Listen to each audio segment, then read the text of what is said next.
বরকত সবসময় টাকা পয়সা এবং ধন সম্পদের মধ্যে থাকে না, কারণ টাকা পয়সা এবং ধন সম্পদ দিয়ে মানুষ কখনো সুখী হতে পারে না।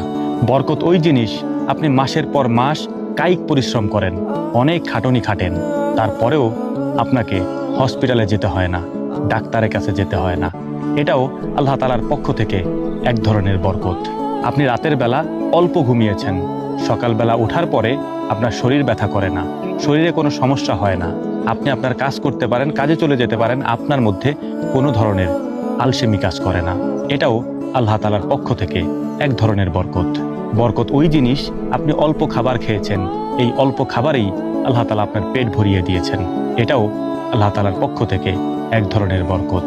বরকত ওই জিনিস, কোনো কাজ করতে আপনি দ্রুত গিয়েছেন, কাজ করে খুব সুন্দরভাবে আবার ফিরেও এসেছেন, প্রতিমধ্যে আপনি কোনো দুর্ঘটনার শিকার হননি, আপনি কোনো বিপদে পড়েননি।